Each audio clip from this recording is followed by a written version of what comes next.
Sir, নারী বা পুরুষের মধ্যে কারা আসলে এই রোগে আক্রান্ত হওয়ার ঝুঁকিতে সবচেয়ে বেশি থাকেন? এবং আরেকটি প্রশ্ন যুক্ত করতে চাই, সেটি হচ্ছে যে বিশেষ করে নারীদের জন্য মেনোপজের পর কি, কি সতর্কতা আসলে সবচাইতে বেশি জরুরি হয়ে পড়ে? ধন্যবাদ আপনাকে। খুবই গুরুত্বপূর্ণ এই বিষয়গুলো। আসলে আমাদের দেশে বলে না, ওয়ার্ল্ড ওয়াইড অস্টিওপোরোসিস সংখ্যা বাড়ছে। মেয়েরা এটা বেশি আক্রান্ত হয়। এর পিছনে কারণ যে মেনোপজ পরবর্তী সময়ে তাদের শরীরে বেশ কিছু হরমোনাল ইনসাফিসিয়েন্সি হয়, ডেফিসিয়েন্সি হয়, যে কারণে দেখা যায় তাদের হাড়গুলো দ্রুত ক্ষয় হতে থাকে। তো এই ক্ষেত্রে আমরা যদি এটাকে অ্যাড্রেস করি বা ডায়াগনোসিস করি, আমরা কিছু হরমোন রিপ্লেসমেন্ট থেরাপির কথা বলি, যেটা যদি নেয় তাহলে এটা অনেকাংশে কমানো যায়। আর ছেলেদের ক্ষেত্রে আমরা বলি যে যারা একটু কায়িক পরিশ্রম বেশি করে বা যাদের টেস্টোস্টেরন লেভেল ভালো থাকে, তাদের এটা কিন্তু একটু দেরিতে হয়, ৬০-৬৫ বছর বয়সে যে শুরু হয়। তো মেয়েদের ক্ষেত্রে দেখা যায় ৪০, ৪৫, ৫০ বা ৫৫ বছর বয়সে তাদের অনেকে অস্টিওপোরোসিস ডেভেলপ করে।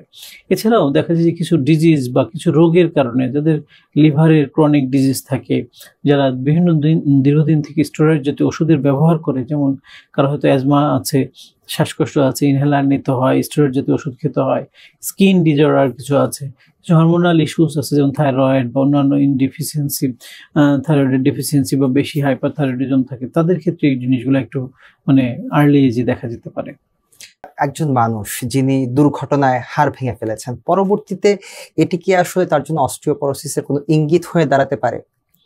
না, এটা আসলে তার ওই ভেঙে যাওয়ার সাথে সম্পর্কিত না। তবে দেখা যায় একটা মানুষ, সুস্থ স্বাভাবিক মানুষ আর একজন ইনজুর্ড মানুষ, দুজনের মধ্যে তো কিছু পার্থক্য থাকেই। দেখা যায় যে বোনসটা তার ভেঙে গেল, সেখানে তার যখন আবার ক্যালসিফিকেশন হয়, হাড়টা আবার জোড়া লাগানো হয়, তখন একটু রিশেপ হয়ে যায়, আগের মতো শেপটা থাকে না। তো ওই এরিয়াগুলোতে নর্মাল একটা বোনসের থেকে একটু আর্লি ডিজেনারেটিভ চেঞ্জ ক্ষয় হতে পারে, কিন্তু সেটা আসলে সবার জন্য সেম না, ব্যক্তি বিশেষে এটা ভেরি করতে পারে।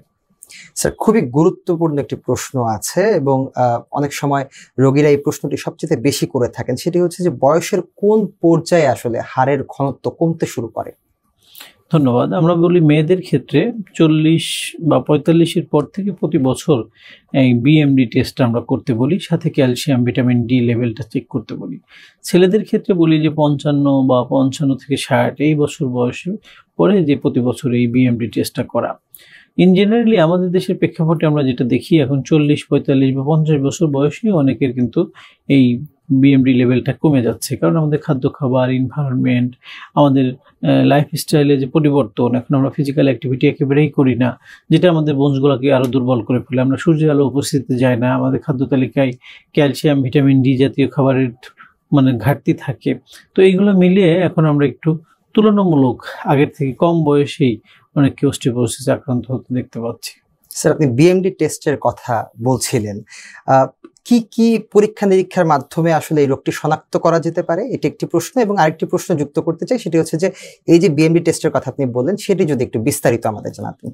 হ্যাঁ, নিশ্চয়ই। আমরা আসলে ইনভেস্টিগেশনের ক্ষেত্রে সাধারণত আমরা আমাদের প্র্যাকটিক্যাল এক্সপেরিয়েন্স যেটা দেখি, যে রোগীরা এই রোগে যেহেতু খুব বেশি উপসর্গ থাকে না, যে তার ব্যথা হচ্ছে বা দুর্বলতা হচ্ছে, আর্লি স্টেজে কোনো উপসর্গই থাকে না, অ্যাসিমটোমেটিক থাকে, যেটাকে কারণে আমরা এটাকে বলি নীরব ঘাতক।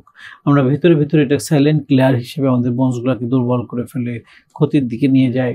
তো যেটা হয় যে সাধারণত রোগীদের মোস্ট অফ কেস তারা নিজেরা কোনো আঘাতের কারণে তাদের বোনসটা ভেঙে গেল, তখন যখন চিকিৎসকের কাছে যায় এবং দেখে এক্সরের মাধ্যমে তার বোনসগুলো একটু ফ্রাজিল, দুর্বল হয়ে যাচ্ছে, বোনসগুলো একটু অস্টিওপোরোটিক, তখন তাদেরকে ক্যালসিয়াম, ভিটামিন ডি এবং এই বিএমডি টেস্ট তিনটা একসাথে দেওয়া হয়, যে তার শরীরে ক্যালসিয়ামের লেভেলটা কেমন, তার ভিটামিন ডির ডেফিসিয়েন্সি আছে কিনা, এবং বোন মিনারেলসগুলোর কোনো ডেফিসিয়েন্সি আছে কিনা।